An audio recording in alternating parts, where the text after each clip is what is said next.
मैं महसूस कर पा रहा हूँ इन हवाओं के अंदर से एक आलोक सा प्रतीत होता है। आज कुछ अलग हुआ है।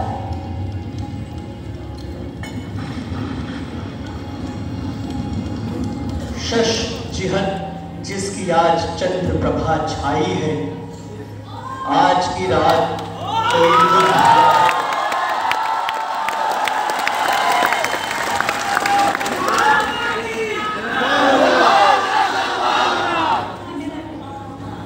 सन 1857 गदर के करीब 4.5 साल बाद तारीख 25 दिसंबर सन 1861 पौष कृष्ण पक्ष अष्टमी बुधवार। यही वह ऐतिहासिक दिन है जब इलाहाबाद के लालडिग्गी मोहल्ले में पंडित ब्रजनाथ एवं मोना देवी के निर्धन परिवार में शिशु मदन मोहन मालवीय का जन्म हुआ। मैं बिना किसी लाग लपेट के अपनी बात दोहराता हूँ। प्रतिनिधित्व तो नहीं तो कर नहीं, और यह भी पूरी निर्भीकता के साथ कहता हूँ कि सरकार निरंकुश है, वो हमारे साथ और इस प्रश्न को उठाते हुए मैं अपनी बात समाप्त करता हूँ। अगर प्रतिनिधित्व करने का अधिकार हर शिक्षित विषय को है तो अधिकार हमें क्यों नहीं?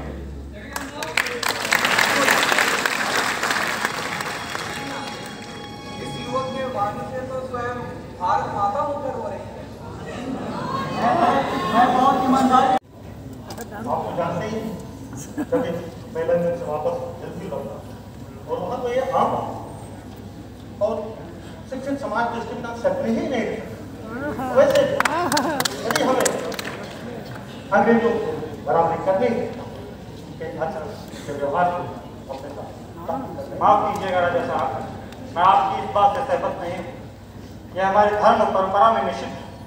बाकी रहा प्रगति की बात तो उसके लिए परंपरा का त्याग आवश्यक नहीं। नाराज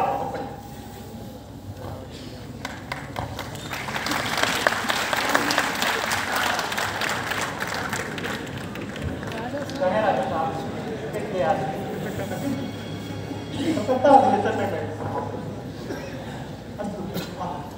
क्या क्या बोले आपका सबसे मेरी बड़ी इच्छा थी।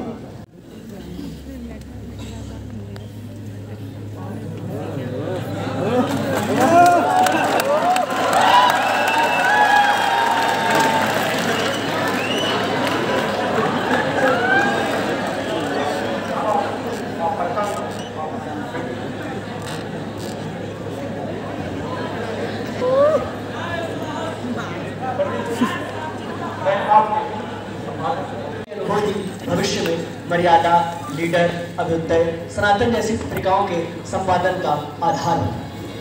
राजा रामपुत्र सिंह को अपने वादे के टूट जाने का गहरा मलाल हुआ।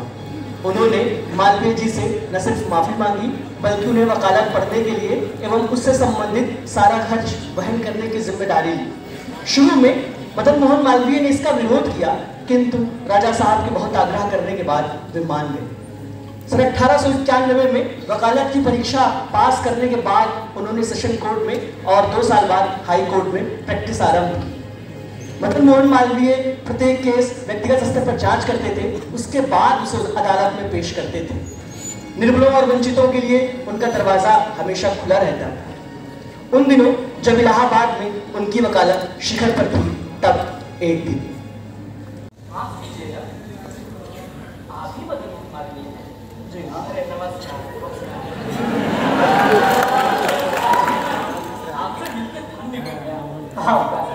कुछ देर से खोज रहा था, देखा नहीं था, मगर इन वेशभूषा में मैं कल्पना नहीं कर सकता कि कोई वकील हो सकता है, इसीलिए पूछ न सका। हाँ, मैं इस वेशभूषा का कारण जान सकता हूँ।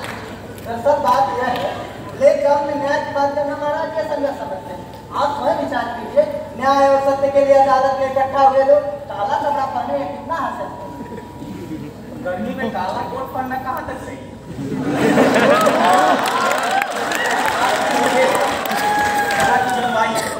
लोग किसी ठंडी भी नहीं, क्या अदालत में बहस के दौरान भी नहीं पहनते?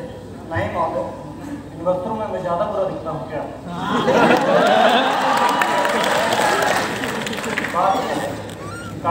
हमारी परंपरा में अशुभ माना जाता है। अदालत भी एक पूज्य स्थल, जहाँ मैं धर्म और परंपरा के साथ जाना ही उचित समझता हूँ।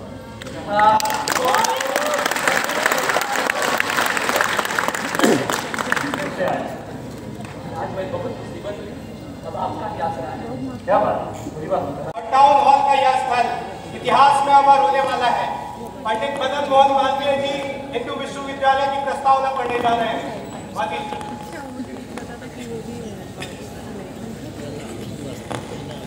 भारत के प्राचीन धर्म की शिक्षा है कि प्रत्येक व्यक्ति अपने को बड़ी समझने की इकाई समझकर उसके हित के लिए जीवित रहे और काम करे।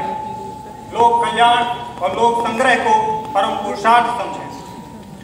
आज काशी में हम जिस विश्वविद्यालय की स्थापना के महान संकल्प के साथ जुड़ने जा रहे हैं, उसका उद्देश्य इस प्रकार है। श्रुतियों तथा स्मृतियों द्वारा प्रतिपादित वर्णाश्रम धर्म के पोषक सनातन धर्म के सिद्धांतों का प्रचार करने के लिए धर्म शिक्षक तैयार करना, संस्कृत भाषा और साहित्य के अध्ययन की अभिवृद्धि करना, भारतीय भाषाओं तथा संस्कृत के द्वारा वैज्ञानिक तथा शिल्पकला संबंधी शिक्षा में योग देना।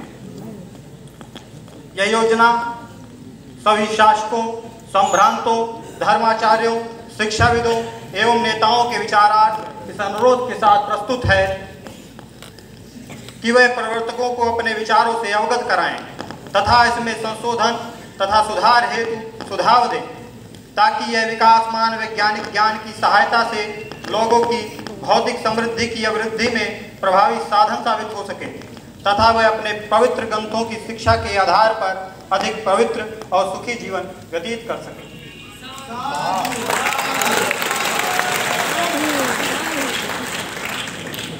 हिंदू विश्वविद्यालय की स्थापना के महान संकल्प के साथ यहाँ उपस्थित हैं।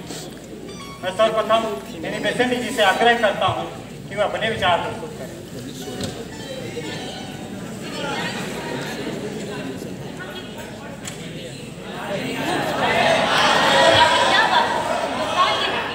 शताब्दियों को लाभती दास्ता की विवशता के बावजूद आज भी जीवित गांव का सामान्य से सामान्य व्यक्ति बदहाली झेल कर खुशहाल रहता है, नाचता है, गाता है, बजाता है, पूजा पाठ करता है और एक दूसरे की मदद करने को ही अपना सर्वप्रथम धर्म मानता है। दुनिया के किसी और समाज में ऐसी शक्ति दिखाई नहीं देती। मानवीय जी, मेरा आपसे निवेदन है कि मैं समस्त भारतवासी की ओर से आपके इस योगदान को स्वीकार करता हूँ। I have also request. Kindly accept the Institute Central Hindu School as an affiliate of JSU and becomes the central Hindu school foundation होगा हायर एजुकेशन। मालवीय जी, इसकी भी एक योजना है। इसका नाम है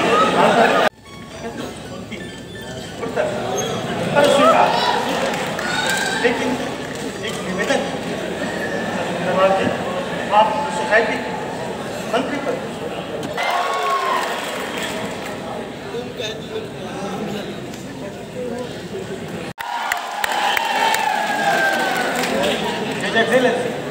मैं सभा के सभी सम्मानित सदस्यों की ओर से आपको वायसराय हार्डिंग और अंग्रेज सरकार को धन्यवाद देता हूँ कि आपने हमारे प्रस्ताव को स्वीकार किया।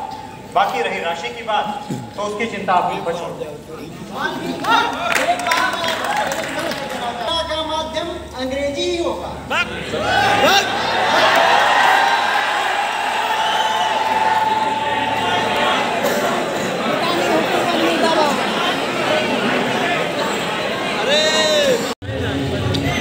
कब बैठ गए यार, आप पता नहीं चला।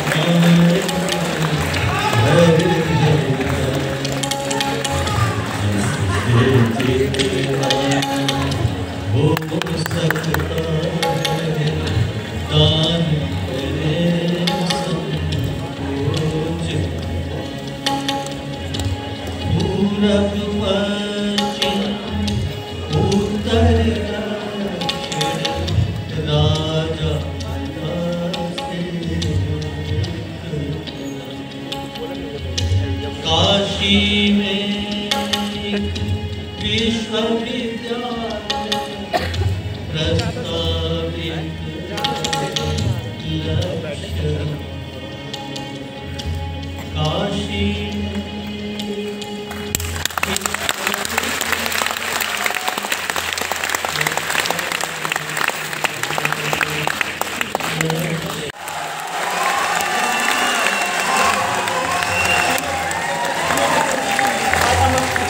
बहुत से विद्वान, जमींदार, साहूकार और प्रतिष्ठित नेता उपस्थित थे। वायसराय महोदय ने विश्वविद्यालय के आदर्शों तथा उसके प्रवर्तकों की अभिलाषाओं के प्रति अपनी शुभकामना व्यक्त की। शिलान्यास के उत्सव समारोह कई दिनों तक चलता रहा।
मारी गई। मैं पूछता हूँ कि मासूमों की क्या गलती जो केवल शांति से हमारे साथ पशु जैसा व्यवहार करने वाले इस कानून का विरोध कर रहे हैं। इस कानून से ब्रिटिश सरकार को यह अधिकार प्राप्त है कि वह किसी भी भारतीय को अदालत में मुकदमा चलाए बिना जेल में डाल सके। यहाँ तक इस कानून में अपराधी को अपने खिलाफ मुकदमा दर्ज कराने वाले का नाम जानने का भी अधिकार नहीं। मैं अमानवीयता का कठोरता से विरोध करता हूँ। कोर्ट में लाने का मुझे कोई औचित्य नजर नहीं आता। हाँ, अगर हमारे मित्र वकील को 10 साल बाद वकालत करने का शौक चढ़ा हो तो अलग है। माय लॉर्ड, किस सरकारी रिकॉर्ड की बात की जा रही है? इस रिकॉर्ड में केवल व्यक्ति के दोषों और दंडों की बात की जाती है। मैं पूछता हूँ, 17 मार्च को डुमरी गांव में पुलिस के द्वारा तोप से हमले का प्रयास किया गया था। क्या गांव में केवल मनुष्य रहते हैं? पशु पक्षी पेड़ पौधे आदि कुछ भी नहीं? अगर रहते हैं तो सरकारी रिकॉर्ड उन हानियों को क्यों नहीं दर्ज करता है? तो स्पष्ट है, संवेदनहीन सरकारी रिकॉर्ड इस केस के प्रामाणिक आधार है ही। माय लॉर्ड, हमारे काबिल वकील साहब चाहते हैं कि सरकारी रिकॉर्ड में दंड और दोषों के अलावा कीट पतंगों, चिड़ियों, जानवर आदि आदि का ब्यौरा दर्ज किया। अब 10 साल वकालत छोड़ने के बाद भूल गए हैं क्या अदालत में तर्क और जिरह की भाषा बोली जाती है? पर्यावरण, धर्म, मानवता की बातें नहीं बोली जाती। मैं पूछता हूँ, आपके पास क्या उन 171 सजायाफ्ता लोगों के पक्ष में कोई तर्क है या यहाँ भी आप भागवत कथा बाजी? तर्क है वकील साहब। दंड प्रक्रिया संहिता 1898 सीआरपीसी की धारा 239 ये तय करती है कि अलग अलग घटनाओं में शामिल लोगों का केस भी अलग अलग बनता है। डुमरी गांव और चौरा थाना दोनों की घटना और घटनास्थल दोनों अलग अलग। इस तरह से ये केस 171 लोगों का संयुक्त रूप से है ही नहीं, और किसी एक केस में 171 लोगों को फांसी देने का आधार ही नहीं बनता। जिस केस का आधार ही असत्य पर हो उसका निर्णय कहाँ तक ठीक हो सकता है?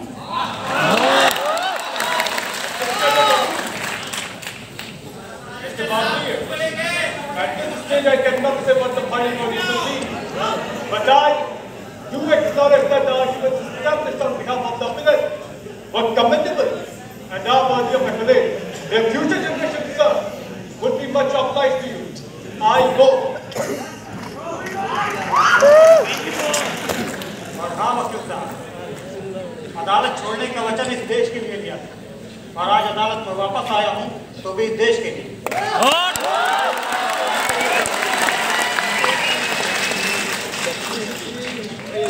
इस राष्ट्र को जितना कुछ मैं देना चाहता था शायद उसके लिए पर्याप्त समय नहीं। ऐसा मत कहिए पिताजी, आपने इस देश के लिए क्या कुछ नहीं किया। आपने तो अपनी पूरी जिंदगी इस राष्ट्र को समर्पित की है। आपकी ये इच्छा भी अवश्य पूरी होगी। तुम नहीं समझते हो, दुनिया का सबसे वैभवशाली और समृद्ध मनुष्य भी चाहे तो अपनी समस्त इच्छाओं की पूर्ति एक जीवन में नहीं कर सकता। उसके लिए जिस आवश्यक वस्तु की कमी पड़ जाती है उसे समय चाहिए। आप निश्चिंत रहिए पिताजी, ईश्वर इतना भी निरंकुश नहीं करता। अरे जिसने इतना बड़ा विश्वविद्यालय बनवाया वो एक छोटा सा मंदिर तो जरूर बना देगा। यह मंदिर अब तक क्यों नहीं बना, इसका मुझे बड़ा दुख है। 50 मील पैदल चलकर एक संत आए थे और इसकी नींव रख गए। तब से ये ऐसे ही पड़ा हुआ है। इसका भी सारा दोष मुझ पर ही है। बेवजह खुद को दोषी मानते हैं, ईश्वर के निर्देशन में दोष निकाल रहे हैं आप। अरे आइए बैठे और कहें बलदेव जी कैसे हैं? पिताजी ठीक है, तबीयत थोड़ी नासाज रहने लगी है आजकल। हाँ क्यों नहीं, वो भी तो मेरे हम ऐसा होना तो स्वाभाविक है। खैर कितना ही समय बचा है। क्या बात है पंडित जी, कुछ उदास लग रहे हैं आप। गोविंद क्या बात है? सब कुछ ठीक है, बस पिताजी की इच्छा थी कि परिसर में छात्रों के लिए एक विश्वनाथ मंदिर हो। मगर आप तो जानते ही हैं कि विश्वनाथ मंदिर बनना अभी असंभव है, क्योंकि विश्वविद्यालय का व्यक्तिगत व्यय ही इतना है कि ऐसा लग नहीं रहा ऐसा हो पाएगा। बस इतनी सी बात, आपने क्या कुछ नहीं किया इस देश के खातिर। और रही बात मंदिर निर्माण, यह तो धर्म का कार्य है।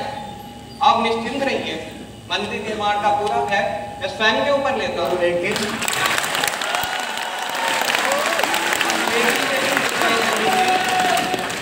आप निश्चिंत रहिए, पुनः स्वस्थ होकर इस परिसर में दौड़ लगाए, बस यही कामना है। आपका आश्वासन है तो मैं संतुष्ट हूँ। बिल्कुल, और बेवजह चिंता बिल्कुल मत किया कीजिए। वैसे आपकी इसके अलावा कोई व्यक्तिगत इच्छा हो तो कहिए। मेरी व्यक्तिगत इच्छा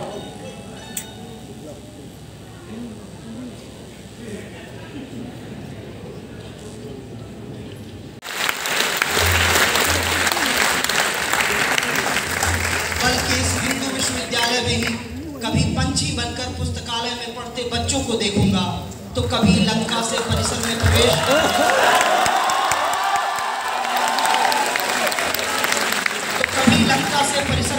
कर रहे नए छात्रों के मुखमंडलों को निहारूंगा,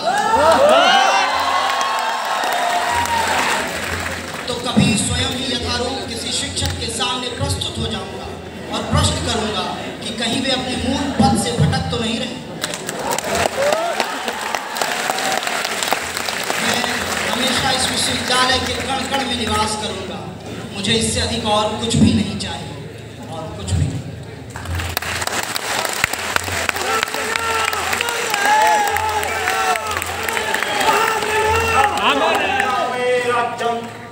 न स्वर्गं न पुनर्भवं कामये दुःखतप्तानां प्राणिनां आर्तिनाशम्।